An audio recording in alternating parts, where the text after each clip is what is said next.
সমস্ত সবজি ভালো করে ধুয়ে কেটে নিয়েছি। আজকে রান্না হবে জিরে আদা বাটা দিয়ে পাতলা একটা মাছের ঝোল, কাটাপোনা মাছের ঝোল।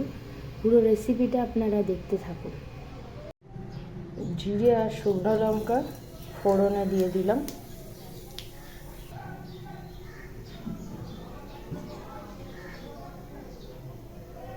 একে একে আলু,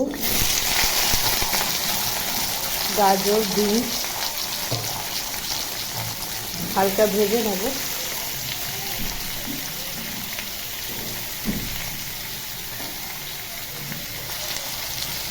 কাঁচকলা ডাঁটাটা দিয়ে দেবো।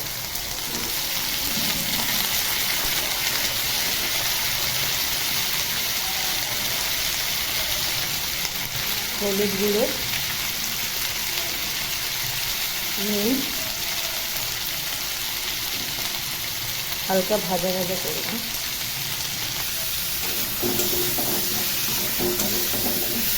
গরমকাল আছে, সুস্বাদু একটা রান্না, তাই আপনাদের করে দেখাচ্ছি আমি।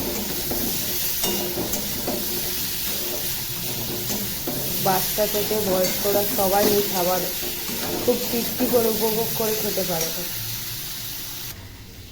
আদা আর কাঁচা লঙ্কা বেটে নেব। বাটা কমপ্লিট। বেটে রান্নার স্বাদই আলাদা হয়।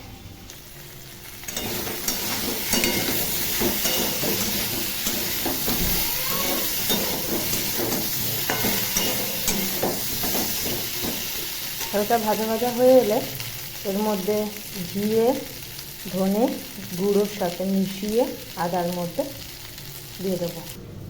আদা আর লঙ্কা বাটার মধ্যে আমি একসঙ্গে ধনে গুঁড়ো আর জিরে গুঁড়ো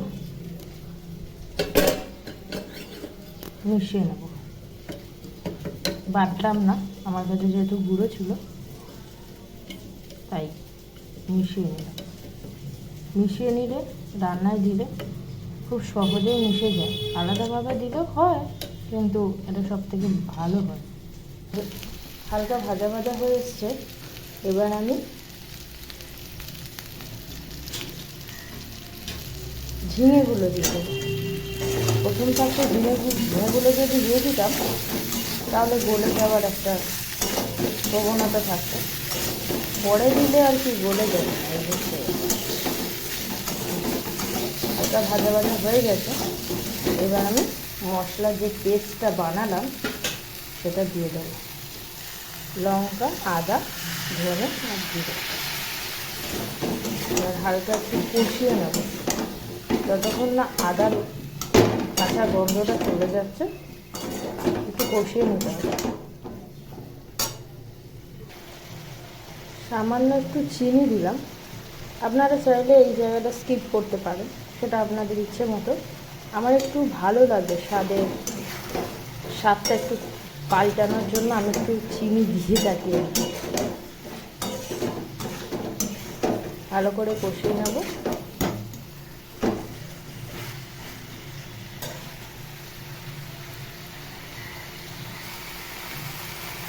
মাছের পাতলা ঝোল সাধারণত মানুষ সবাই পারে, এটা নতুন করে দেখানোর কিছু নেই। তবে আমি একটাই কারণে ভিডিওটা বানাচ্ছি, আমি কি প্রসেসে করি সেটা দেখানোর জন্য। ভালো লাগলে অবশ্যই লাইক, শেয়ার, কমেন্ট করে পাশে থাকবেন। কোনো ভুল ত্রুটি যদি হয়ে থাকে তাহলে একটু ধরিয়ে দেবেন। কষানো তো প্রায় হয়ে এসছে। এবার আমি জল দিয়ে দেবো। স্বাদ মতো জল দিয়ে দেবো। সবজিগুলো একটু ফুটে আসলে তারপর আমি মাছটা দিয়ে দেবো, মানে হাফ সিদ্ধ হলে তারপর আমি মাছটা দিয়ে দেবো। ঢাকা দিয়ে দেবো। ঝোল ফুটে গেছে, সমস্ত সবজিও সিদ্ধ হয়ে গেছে। এবার আমি একে একে মাছগুলো ঝোলে দিয়ে দেবো।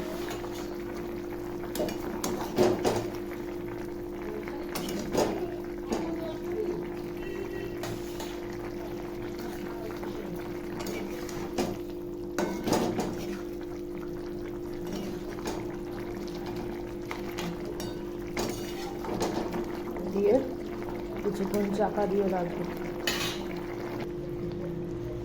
হয়ে গেছে। এবার শেষে সামান্য একটু গোলমরিচ গুঁড়ো দিয়ে দেবো, এটা রান্নার টেস্টটাকে আরও দ্বিগুণ করে দেবো। শেষে গোলমরিচ গুঁড়ো না দিয়ে নামিয়ে দেবো। গরম ভাতের এক সুস্বাদু রান্না, সমস্ত সবজি দিয়ে পাতলা একটা ঝোল, সাথে একটা গন্ধরাজ লেবু।